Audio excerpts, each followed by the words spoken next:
Good evening, and thanks for joining tonight's TI Technology webinar hosted by Texas Instruments, where tonight we're going to focus on looking at some math strategies that your students can use on the ACT.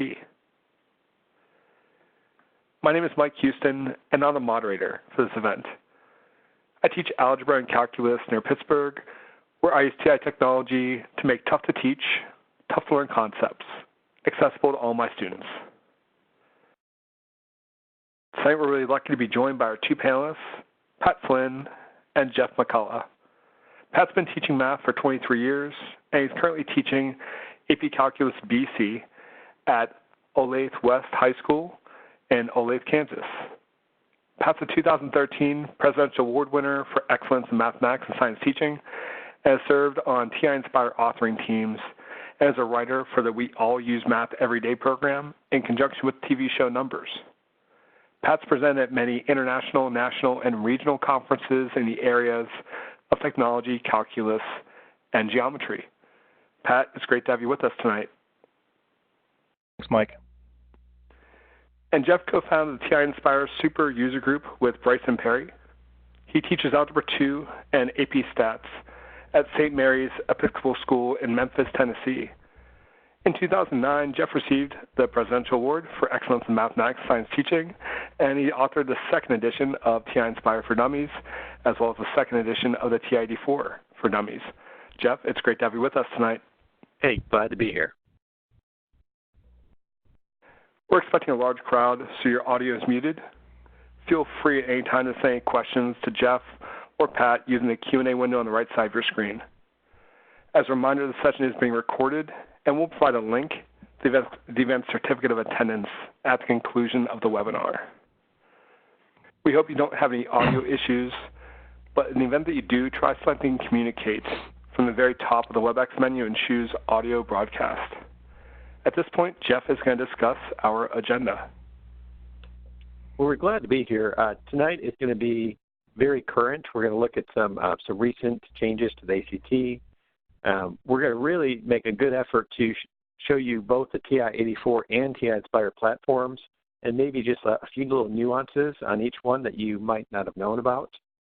And we're going to incorporate the strategies that we use for test prep strategies, really, that we use for success on the ACT. And also at the end, and this is kind of exciting, I like free stuff, there is a webinar drawing, I believe, for ETQ conference, so very exciting. Thanks, Jeff. And Pat is going to discuss our expected outcomes. Thanks, Mike. Well, first off, it's going to be a great webinar. I'm really looking forward to sharing some great ideas with you all. Our outcomes will be getting tips for integrating the 84 plus CE or the Nspire to help you utilize them to answer ACT questions.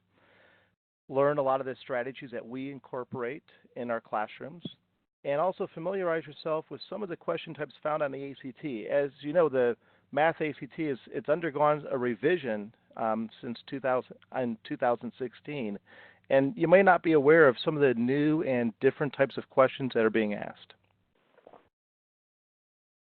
Thanks so much, Pat. Jeff, you should have control. Feel free to share your screen. Okay.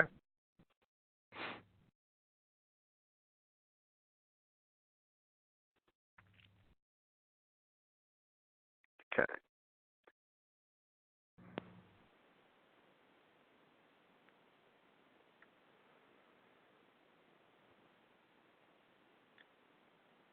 Mike, do you know, I think I'm annotating right now. Is there any way you can turn off the annotation? Give me one sec. Thank you. Sorry about that.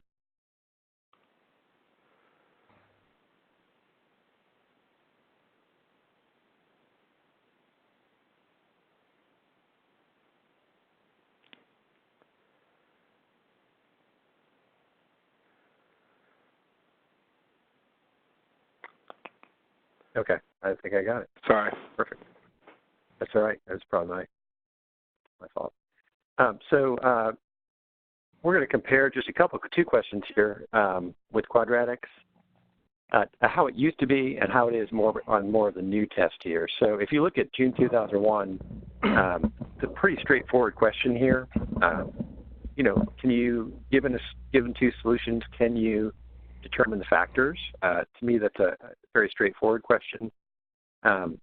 This is what we've seen in more recent tests.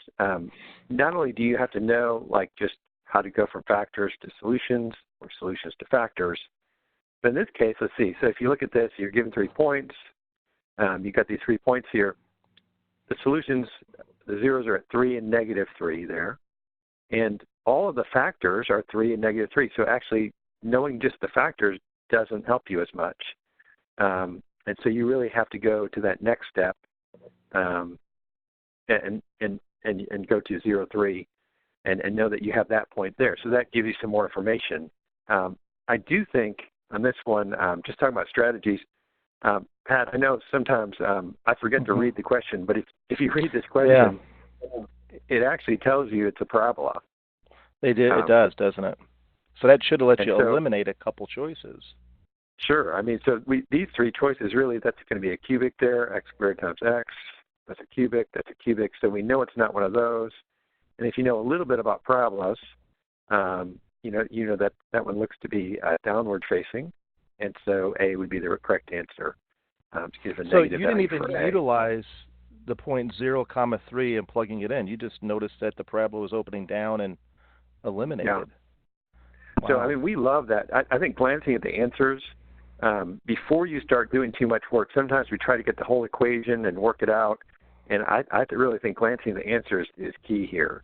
Do only enough work to solve the problem. And so I think that's kind of one of our mantras is, do just enough work to get the answer. Right. There's 60 of them to answer. Right. That's right. Yeah. I want to look at one old versus new statistics question because this is another major change. I feel like in the past and in the previous test, they would ask about the median or the mean, but not both. Does that make sense? And so, like, this question was all about the median here. What would happen if you have added two values that were smaller than median and added two values that were larger than the median? And I don't think that would change the median at all. But now this is much more like we're seeing.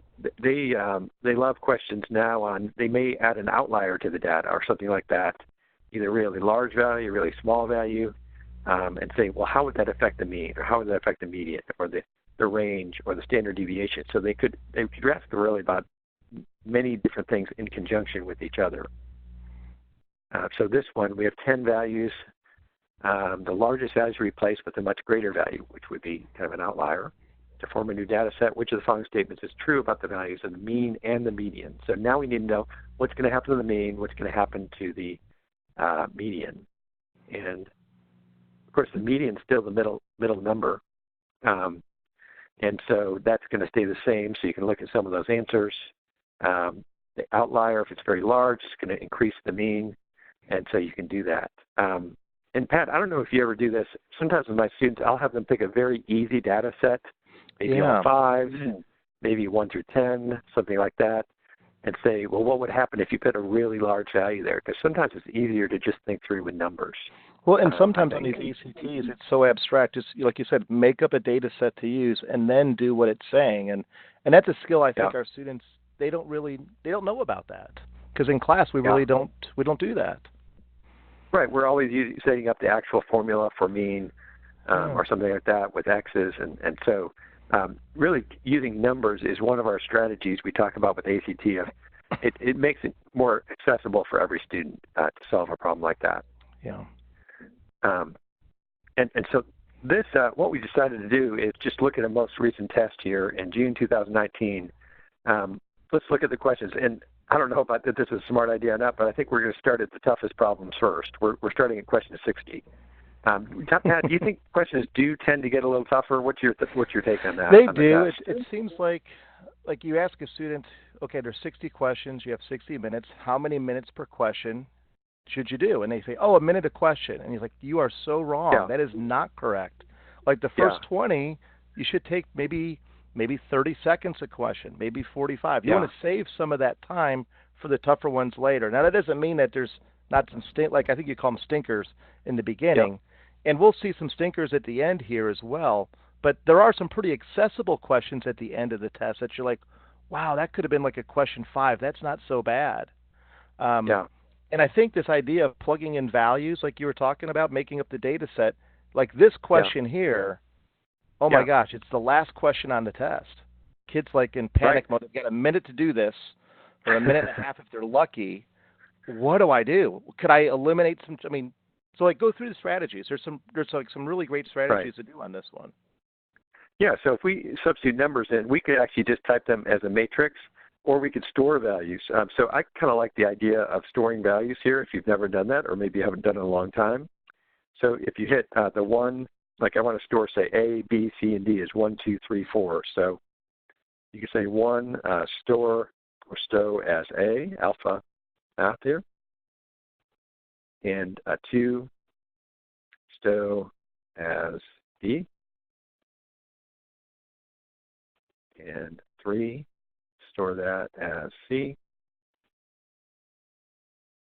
and 4, store that as D. So we're hitting the green alphabet letters, use the alphabet key first, and I've got those numbers stored. So now every time I type in, say, A, right, it thinks I typed 1. B, Right. it thinks I typed 2, etc.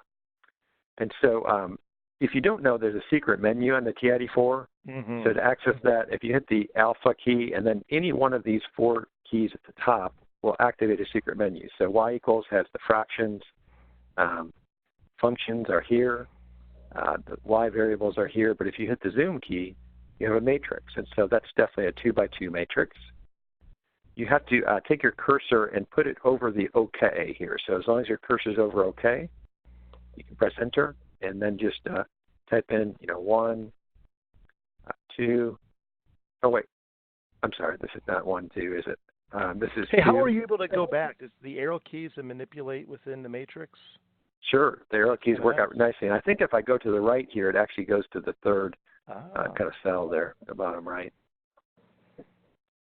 And so then you can hit times here. And because multiplication is a little tricky with matrices. If you haven't, a lot of students, I find with my students, logarithms and matrices, they learn it for the test, and then they tend to forget it. Have you found that to be true? Yeah, they're not sure about the order of what do I multiply by what, and then I add. How exactly? How come I can't switch the order of the multiplication? That works everywhere else. Yeah, Yeah. definitely not commutative. And so if I just type it in, it'll actually give us a numeric answer here, which is nice because now we're dealing with numbers. It's easier to work with. I think at this point, I would glance at the answers and eliminate a couple of bad answers. Like I see some bad ones there. You've got G is a 2x1 there, and H is a 1x2. So those are gone. Maybe it's F, but if you look at F, 2 times A is that top left term should be 2, but the top left term is 14. So it's definitely not that. So I'm really debating now between J and K. So you could even type this in if you'd rather not do the arithmetic by hand. 2A plus 6B is 14. That's what we expected it to be. Let's do the K there. 2A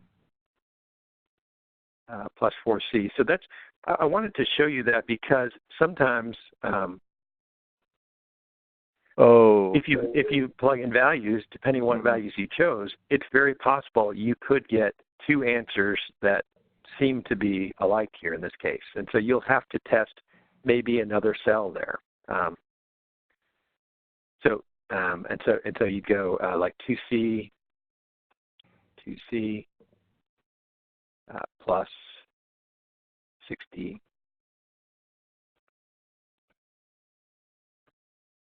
And that's 30, and that's not right there. It should be 21. So at that point, I would choose K and move on. I'm okay with just choosing one of them. Once you eliminate the 4 answers, you know it's going to be the last answer. And if you look at the actual way to solve this, of course, the algebra of this is you do row times column, 2 times A plus 4 times C gives you that cell there. But of course, again, this is kind of a backup plan we're talking about. So yes, we love it when students know how to do the algebra.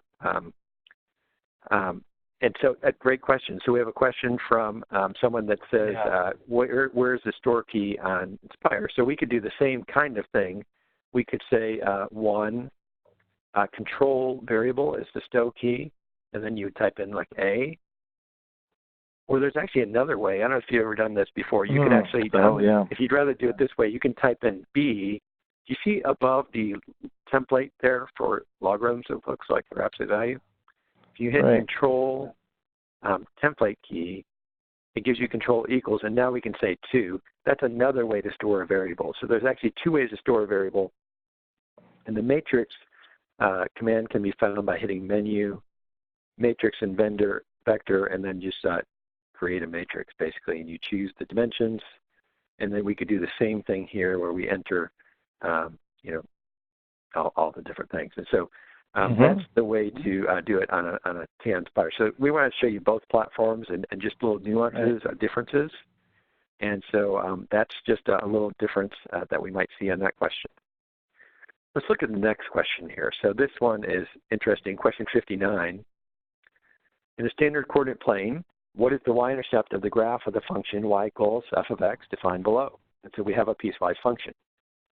And obviously, it'd be awesome if our students know how to do this, know which function to plug into. There's 3 functions and 3 different domains here. So they have to know a little bit. They want the y-intercept, which of course means we need to find when x is 0 for the y-intercept. And so you're looking for a domain value when x is 0. Hopefully they look there. And if they know how to do this, this is 2 times 0 minus 5. And you have your answer. However, sometimes students have trouble with this, or maybe they haven't been taught they're just not sure which function to plug into there.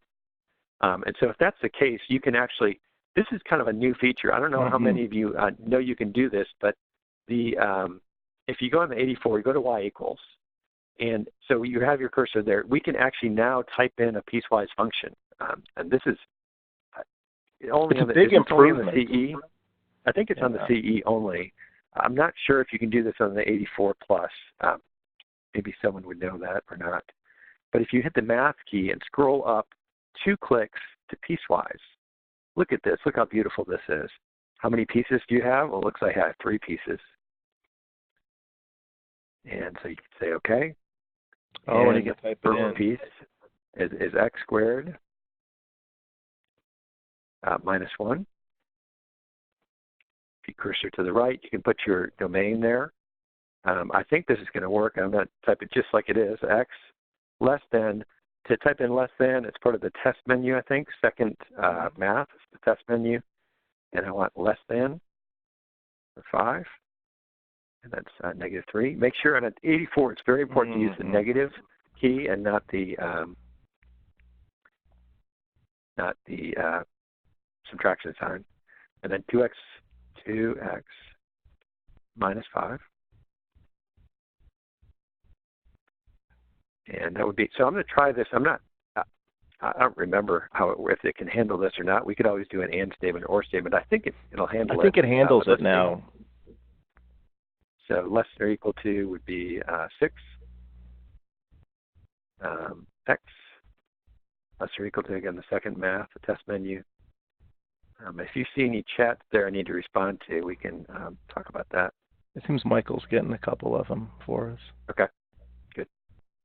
And then, oh wow, now we have absolute value. So the absolute value template, again, is part of the secret menu.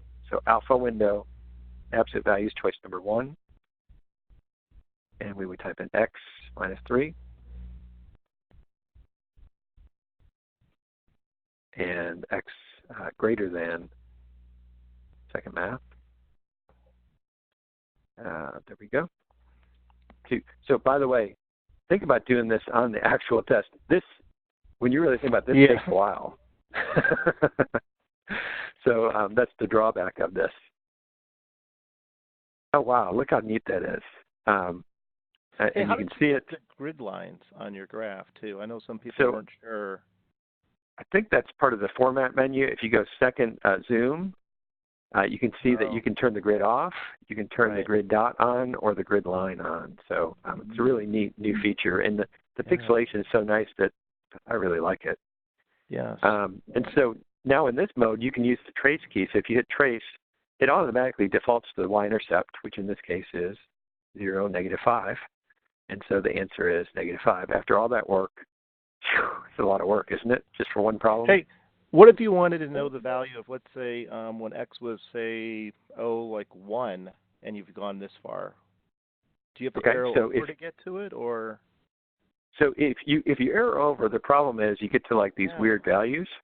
Right. So in trace mode, because this is still in trace mode, if you hit 1 and press enter, it automatically jumps to that value. So it's a really nice thing. And the same thing here. So in if you quit, you can actually access it from a function command as well. So if you hit the secret menu, alpha trace, and say y1, kind of like f of x or f of 0 here. So if you put parentheses y1 0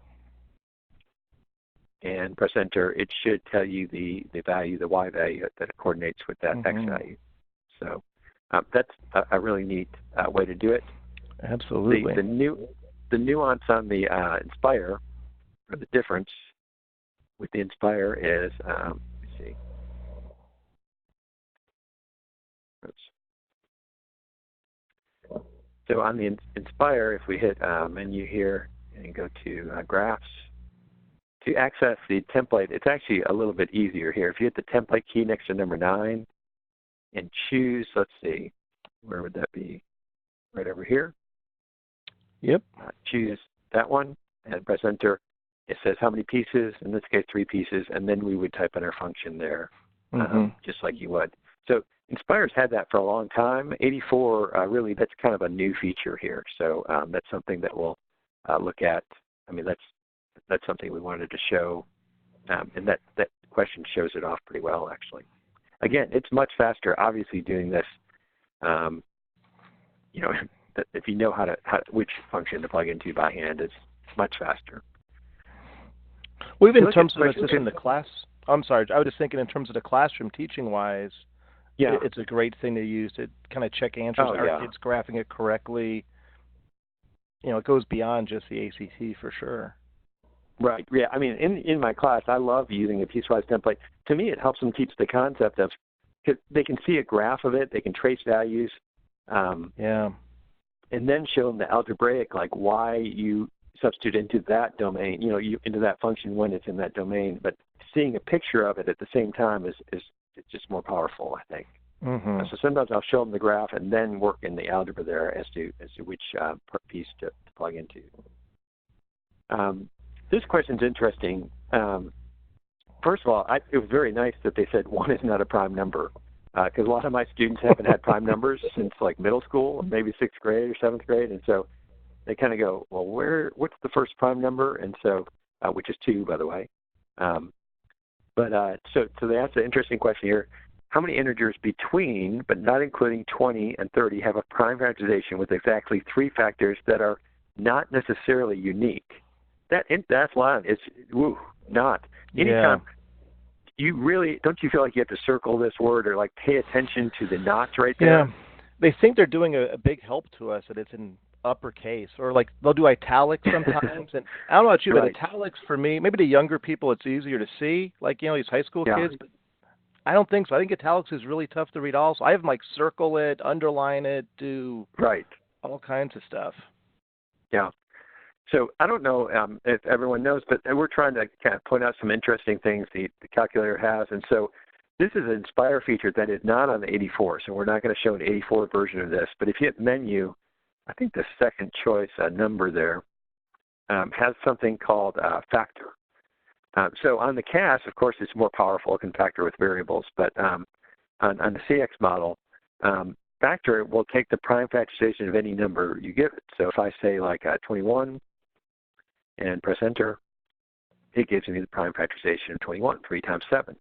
Well, that looks to me like 2 factors. We need, 3 factors that are not necessarily unique. So even three of the same factor would be okay. And also, if you don't know how to copy and paste, I would not retype this every time. Oh, no. I would mouse up 2 clicks using the up arrow here, highlight it, press Enter, and then you can backspace and make changes here. So say 22, and that has 2 factors. Maybe backspace and say 3. That has 1 factor. Well, 23 times 1 prime factor, I guess we would say. 24. So I'm not having to retype everything every time. Ooh, that's close. We had 3 2s and 1 3, so we have 4 factors. Right. Not necessarily unique. This is not being, I thought maybe more of these would work. 5 squared, so that's 2 factors. 2 factors. That are not necessarily unique. 2 factors that are unique. Sometimes it seems as we're trying things out, it's almost like the last couple numbers ACT's kind of clued in that people are trying all the different possibilities. Yep. So we finally got a hit on both 27 and 28. And Brad Kosnowski said an interesting thing. He said, actually, we could have, just shown off, and you can actually put, let me see, where are the braces? I think they're called braces, above the parentheses here. So if you hit Control, parentheses there. No, that's not what I'm looking for. Shift? No. Is it Control, this one? Yeah, that's it. Mm-hmm. Okay, let me do that again. So Control, right, parentheses. So if we type in 21, 22, 23, 24, 25, 26, and 29, it should factor all those in one big step. And so you go 3 times 7, that's only 2 factors. 2 times 11 is 2. 3 to the third, like this one, is 3 factors. 2 squared times 7 is 3 factors. So we really only have 2 solutions that are that have 3 factors each. So 2 is the right answer. So thanks for that suggestion. A little bit faster using a list. Although it's a little bit cumbersome, like the output has a kind of a weird look to it. But and I think I've shown different ways. I think we'll use that technique later on, too, with the list. Oh, nice. With the braces, so we could see it again. 49, what is the solution of the equation here? And so it's kind of an interesting equation here, an interesting problem. It's x to the 4th. Our students don't see a lot of that. Of course, you can actually factor that. It's, definitely something that can be factored. This is the work you would do, and you would get the answer plus or minus 2 and plus or minus 5i algebraically. But I don't know, Algebra 2 students, it depends what level your Algebra 2 goes to. If you're in pre-cal, certainly this would be a little easier for you to do. But a lot of our students might have trouble factoring that. Do you agree with that, Pat? The fourth power, it throws them off. Even, pre-cal kids, it just, I don't think they'll see it enough, or just, wait a minute, factoring with the 4th power, what? Yeah. So let's think about a couple of backup plans that we could use the calculator for. So I like the idea of using, on say, Nspire, let's actually just substitute some values in. So one way of doing that is to type the expression. So let me get this up a little higher. So I'm going to type in x to the power of 4 plus 21x squared minus 100. And there's a key called the such that key. So if you have really good eyes, I'm getting older, so I don't see it very well. Right above equals, there's a vertical line, which is the such that command. If you hit Control equals, you go to the such that command, and you can now substitute a value in there and check and see if it works. Right? So I'm going to substitute in negative 25. So I'm going to say x equals negative 25. And press Enter. And that is not the answer we're looking for. We're looking for 0. So copy and paste, mouse up, and press Enter, and just change that to, say, I'm guessing 25. Let me try 4. Nope, that doesn't work. I love this because you can just change the last digit. You mouse up, copy and paste, press 2. 2 is equal to 0. Okay. Oh. So that's what that tells us. If you think about the eliminating bad answers, that means 2. We could always check -2, but we know 2 is a solution. So it couldn't be B because we already checked -25. So really, don't we kind of know the answer is E at this point? Yeah. And you didn't even have to do the complex part at all. But let's just try it. Yeah. Just for fun. Let's see if it works. Yeah. So if you type in 5, let's see, I, you hit the pi key to grab the I, and let's just substitute that in, and it also gives you an answer of 0. Oh. So the Nspire, if you type it in correctly, it can actually even substitute in values like imaginary numbers there. So someone what's interesting, I was going to say, someone had asked, is there a such that key on the 84? And I think you're getting to that we would do it slightly differently. So how would we do it, Pat? So if we wanted to substitute a value in there for X, go to Y1 and type in the function first. I think that would be the nice way to go. Okay, so let's type in X. Oh, and then Linda asked if the Nspire is available on the ACT to use, and it is, but you just can't use the CAS version. You can use the numeric Nspire, but not the CAS version of it. That's an excellent point. -100. Okay, so I've got the function in there, and I could go to you're saying maybe like a calculator screen? Yeah, maybe we could just do what you did earlier, like Y1 of -25, maybe. Y1 parentheses of -25, and press enter. And yep, you got the same answer. Same as before, right? But let's try this. Let's make that. I'm just going to delete the 5 and make it -2, and that one should work, right? So it does work. I'm curious though because what would happen? So let's try this on. Not everything works the same on Nspire and 84. I kind of noticed that. I don't know if I ever tried this. So let's try 5. The I on the 84 is right above the decimal point. So if you hit the blue second key, activate the blue I there.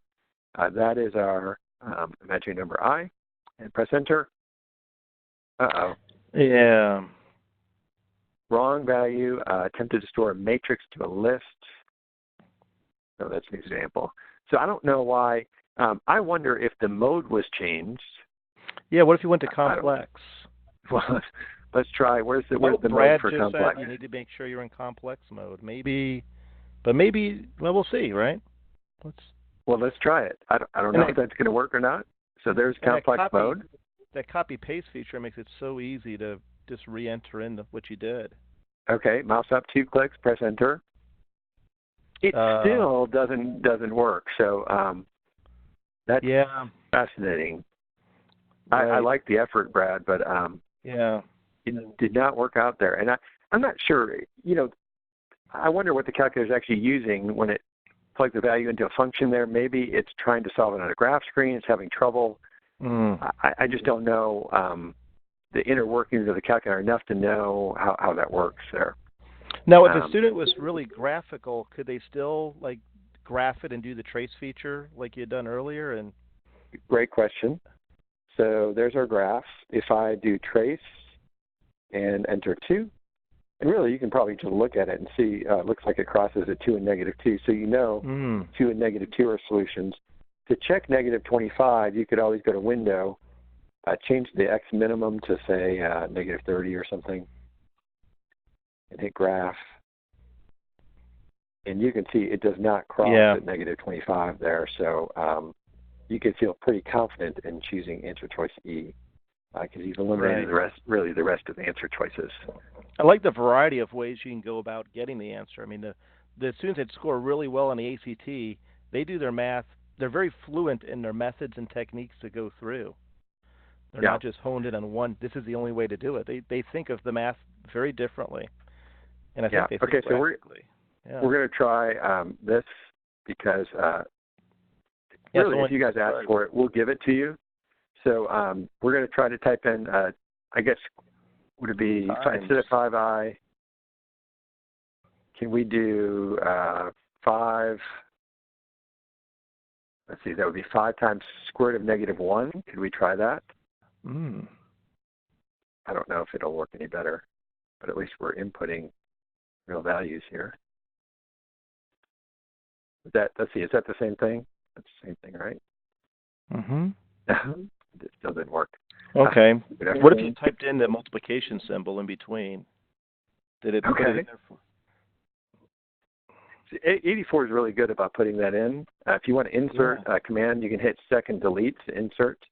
And I'm going to type insert the multiplication command here. And again, same thing. Sorry, we gave it the college try there. John McAllister said a different idea too. What's his idea? Can you tell me? It just went past. I missed it. Mike, did you see? Yeah, John said instead of composition, this would work. 5i stores x and then y1. So we're going to store it. Is that what he's saying? Store it as. Sorry, 5i. I guess 5i stores x. Stow as x. Okay. And now. And now y1 do y1 of x. Wow, I mean, it'd be amazing if it worked. I feel like my life accomplishments would be complete here. Oh, John said you got to be in complex. Make sure you're in complex mode. Wait, John says, okay, there's still hope. I don't know how we got sidetracked, but you guys sidetracked it. It was not us. We are trying to appeal to the masses here. This is not our fault. I don't think that works. All right, John, that was a brilliant, a nice try. I like it. Okay, sorry about that. We'll move on to the next question. I think it's about time. So this one is the difference in these two terms: 3/5 plus 1/3 or minus negative 1/3 lies in which of the following intervals? And so really, I guess you could use fractions and do this. Certainly we could, get the same denominator, add the fractions in this case, and you get 14/15. But I really like, and just with students, and if you haven't used this, I always have them use the fraction template when they enter a fraction. So on the 84 plus, you would say alpha y equals, and choose the numerator divided denominator. That's 3 clicks. I don't know if you caught that. Alpha y equals and enter, and you get a fraction template. Mm-hmm. But there is a faster way. So if you're on the CE, which is a CE, I like saving a keystroke here and there. So if you hit alpha x, now we get the fraction template in 2 clicks. And they have to be updated to the new version of the CE, right, that came out last year. So the operating system needs to be the most recent operating system, which in this case is second plus sign about. We are on 5.3.0.0037. So it does need to be the most recent operating system here. And so I would recommend upgrading to that if you haven't already. I'm trying to talk to a developer. See how they have the green A, B, C, D, E, F? They should have a green fraction template right there, because alpha x is.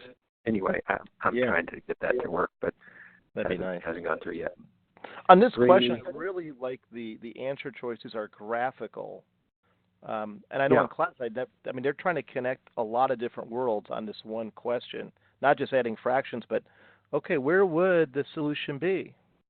That's an excellent point about this, because we don't expect the answers to look like that. Like, it helps to glance at the answers because they're not what we expected. Right. Did I type in the wrong thing? I'm sorry. The nice thing is when you type it in wrong, you can go back and change that. That is nice. Okay, so we get 14/15, and I would feel confident that would be in this section. It's so close to 1 if you think about it. It's got to be closer than 4/5. I mean, 4/5 is what, 12/15, right? So It's got to be in there. But the answers are not the way we expected. No, and they could still convert to decimals if they weren't sure, but it's a lot closer to 1. Yeah. And of course on Nspire, if you didn't know this, to get a fraction template, it is Control divide. You get the fraction template. Control divide. There it is. And you do it exactly the same way. A nice tip for that, if you're doing the fraction template and you don't want, so let's say you wanted, like in this case, I'll just type it in, 3 divided by 5 minus, let's see, negative 1 divided by 3. So let's say I wanted to get a decimal. I really want it to be, what is the decimal there? If you put a decimal point in the fraction anywhere, Right. like that, it'll give you the fraction, or the decimal, so 0.933. So if you preferred to get a decimal, that's one way to work around to get a decimal there. I'm trying to show I you. did notice Yeah. today on the 84, same exact idea. If you're in a fraction template and put a decimal, you'll get a decimal answer. Yeah, it works the same way in 84 as well. So that's a great point. This question, Yeah. I want you all to just read this. Just take a second and read this question. So if you're watching this webinar, please take a second and read this.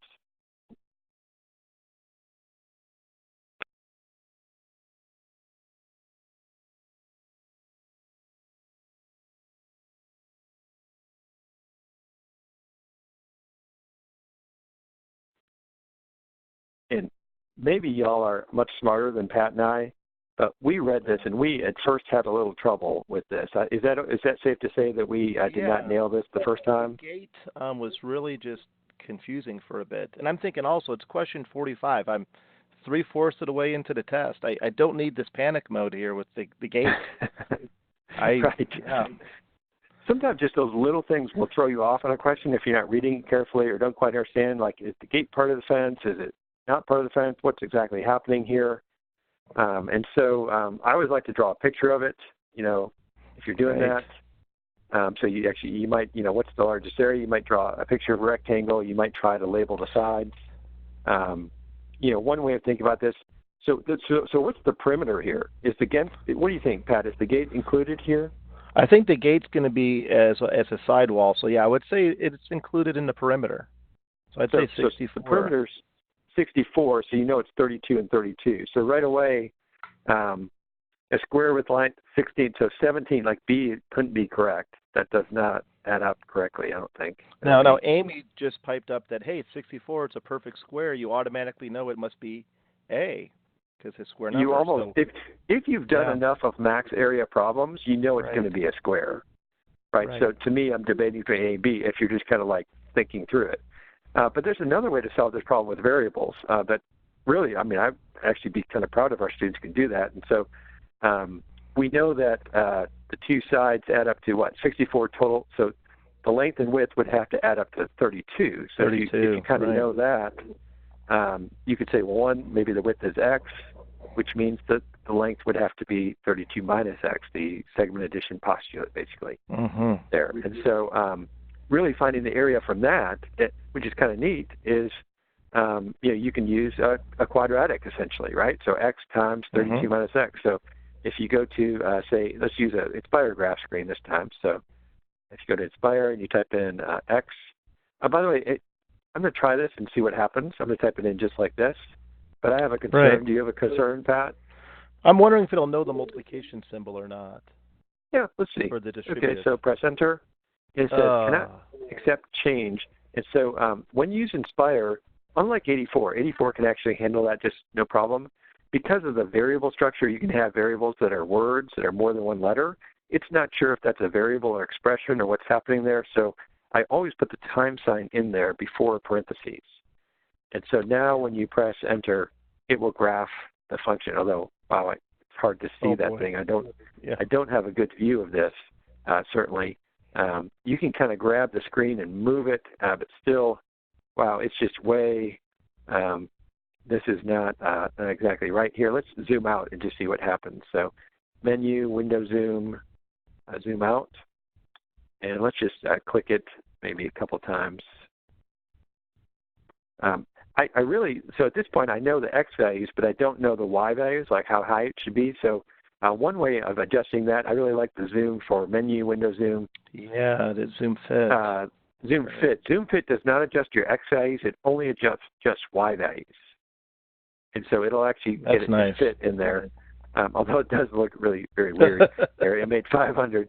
It makes its own choices there. But at least I can see the function, see the intercepts. I'm somewhat happy with that. And now this is where trace mode really shines here. Very easy and Inspire to just kind of mouse right or left until you find the maximum point.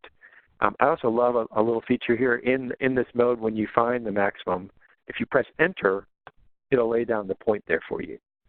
So pressing Enter will actually lay down the point, which looks to be, what is that, 16, 256. So the X would be, in this case, 16. So A does seem like the right answer. So I love that. Just it's nice to be able to type it in and find the maximum point there on the calculator. The difference on the 84 on that one, the biggest difference would be, if you think about it, so when you graph it is, let's just type that in real quick here, X times parentheses 32 minus X. And if you graph, it's still got some issues with the window there. So let's make that negative 10. Do you remember what the max X needs to be? At least 40 or 50? Oh, yeah, let's try 40 or 50. Yeah, okay. One of those. 40 sounds good. Let's try 40. And max Y, it probably needs to be at least a couple hundred. I'm not sure. Well, 256 was the maximum, so maybe 300. Or we could have just done a zoom fit once we graphed, right? If we didn't want to. We certainly could. Let's just try 350. And graph. There we go. Yeah. And so the difference on 84, of course, is you go to the Calculate menu, second trace, and we want the maximum point, number 4. And then a little nuance here is, like your cursor is kind of close to the max. You want to go, make sure your domain is to the left or smaller. Make the domain value would be to the smaller somewhere than the domain value of the vertex. And you can just press Enter to choose that. And then you can cursor to the right so that it's above or to the right of that domain value. Or really an alternate way, like this is 20.6. You can actually type, I think, I'm not sure. I think you can type in a value like 25 and just say press Enter, and it says that, and you want to take your guess and just press Enter, and there's your guess. Now, what's interesting about this is it's trying really hard to find it. It is. The graphing, it's not an exact environment. Have you had this happen before, Pat? I have. It's that resolution idea. And it seems like the 84 CE has less of an issue because the resolution is at a higher value. It's troubling. I did like, too, when you set your domains, that it drew the vertical line, saying, okay, our answer is somewhere between these two vertical lines. So visually for students, and again, we're thinking like trying to use these ACT techniques in the classroom on a daily basis as well, helps them see that so much better. Yeah. So that really is 16, and you have to kind of make that assumption when you're solving for a minimum or maximum point, 0, that kind of thing. You have to be smarter than the calculator, Brad Benton says. That also happens with zeros. Sometimes with zeros, it'll have like scientific notation. Yeah. I was wondering, could you also just do Y1 of 16 just to make sure you get 256? Let's see what it says. If you weren't sure. So that, I would think might give you the exact answer. It should. Y1. Since we won't be in the graphing window now. Of 6. Oh, wait. Well, I need to insert parentheses there. So second, delete. Parentheses. And press Enter. And 256. So we do get that same point of 16, 256 for the. Or they could go to the table and look at when the answers are large. There's so many ways that the students could go through on this one. Yeah, for sure. And then negative B over 2A, right? Like how you'd probably do on the ACT. Yeah. So in this one, they do need number sense. That's a good point. Just to eliminate answers. I really like that.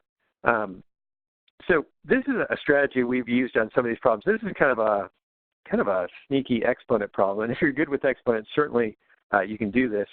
You might get the same base there, so you can kind of compare and figure out that 2A is equal to 1, so A is 1/2.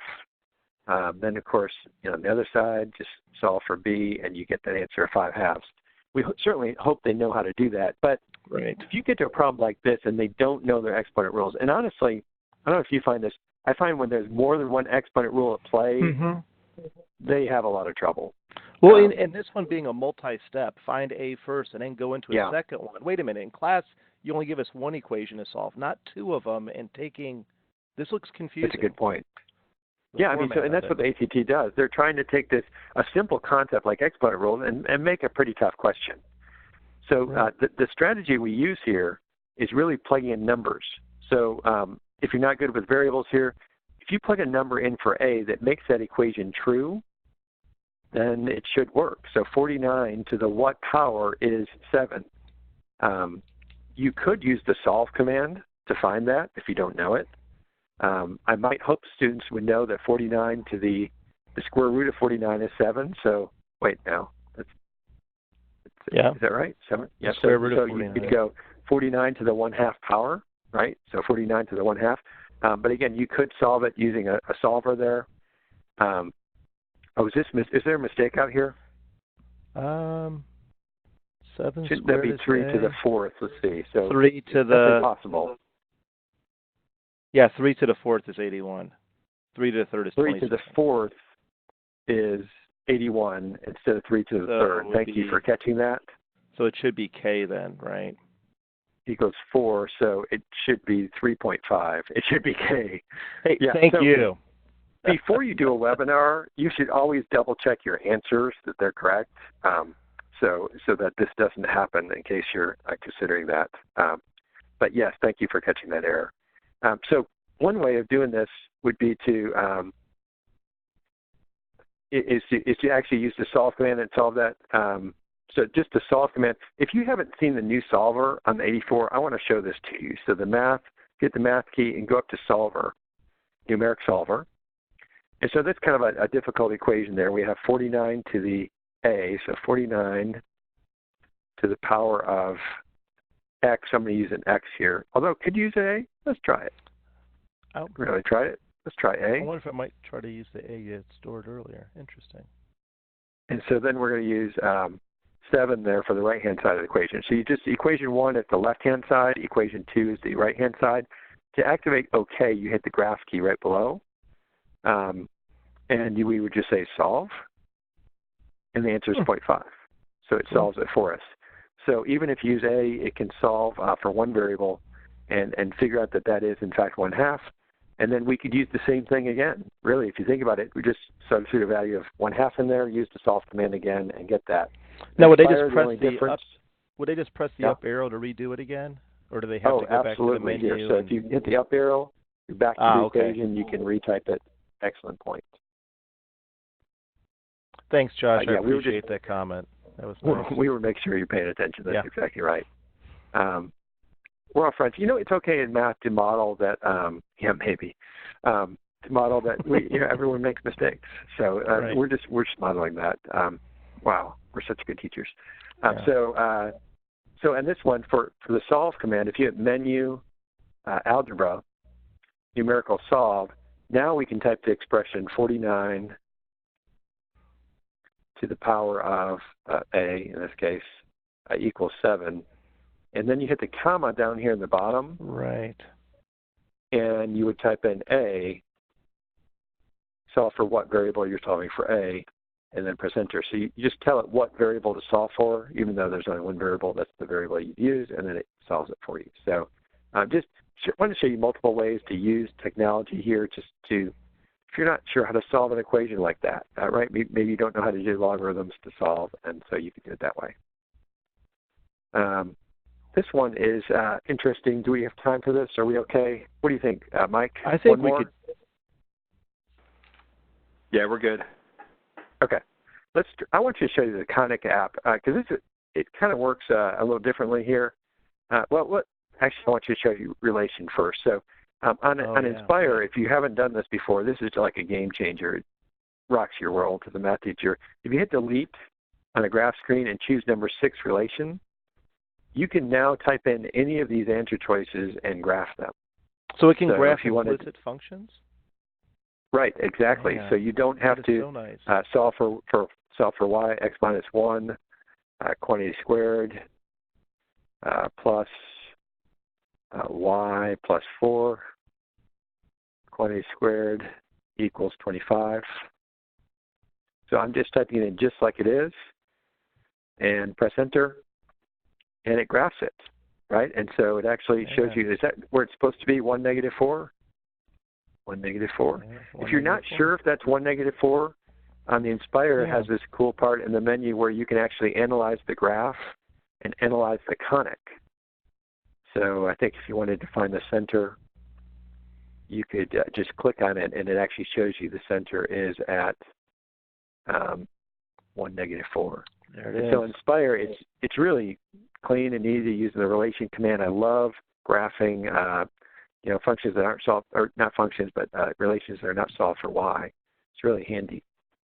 On 84, the difference would be, it would be what's the name of the app? It's Conics. It's the Conics, yeah. And, you think about eliminating answers, even if you can access this app during the ACT, which you are allowed to do, just looking at this equation, wouldn't that be tremendous help for students who maybe weren't sure about the circle equation? Yeah. And then when you get here, like you could put in values here. So we want the h value to be 1. We want the k value to be, -4. And we need the radius to be 5, right? So it says it's radius squared, so it would have to be 25 here. Well, no, it would just be 5, right? The R would just be the 5. Again, everyone keep on your toes here. Yeah. That's right. Graph, and so it does graph that very nicely and shows that does look about right. The 1, -4, the radius 1, 2, 3, 4, 5. So even on 84, you may not be aware that the Conic apps can graph an ellipse or a circle, etc. So, well, and there's really those big distractors. I was thinking on FGH with the answer not being equal to 25. Kids, like you said, forget about if it's R squared. What's going on here? Right. By graphing it, they could really quickly tell. Oh, God, yeah, all right.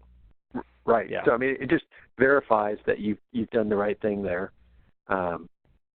And so, again, but I do think the glancing at the answers, eliminate bad answers is just such an important test prep technique that I don't think a lot of students use that enough. I think many times they're just guessing, I'm going to guess C. I don't know what it is. And so if you can eliminate a couple bad answers, yeah. Yeah, and in class, I don't think we do enough of the multiple choice type practice work for them. They're trying to do the math like in math class, and it's like if you can eliminating, now even here you've gotten it down to a 50-50. That's so much better. I mean, your chance of getting it right is tremendous. And even if you get a 50 out of 50, like 30 questions right on the math section, your score is so much better than if you could not get there. It's a huge help. Okay, Mike, can you get the screen? Yep, I got it. Oh, someone Terry Casey has asked a question that she asked about it. She was told that C is not the best choice to choose. You had asked this question, Jeff, right? Like, what answer is chosen most frequently? And I think we found out it is evenly distributed among all the letters. Yeah, like, it's pretty close to 20% on each one. I mean, it's not. It's very evenly. They on purpose a very nice even distribution with the ACT. Yeah, that was a great question. All right. Sorry, Mike. No, it's all good. Thanks, guys. We are going to start wrapping things up. As we do, if you have any last-minute questions for Pat or Jeff, feel free to get those asked. I know they'll do their best in the short time we have to try and get those answered. We also want to talk about, for a minute, the international conference that's coming up quickly already in 2020 in mid-March, coming to Dallas. That's a great way to connect with other fellow educators that are like-minded, where you can talk about pedagogy or technology and lots of other things. So feel free to visit our website to learn a little more about the T-Cubed International Conference. And as Jeff mentioned earlier, tonight we're giving away to one lucky winner a T-Cubed International Conference registration, and tonight's lucky winner is Mike Klinger. So, Mike, congratulations. We'll be in touch over email in the next couple of days, to give you some more information. But we hope to see Mike as well as everyone else at the T-Cubed International Conference. To receive a certificate of attendance, go ahead and click the link that just appeared in the chat window.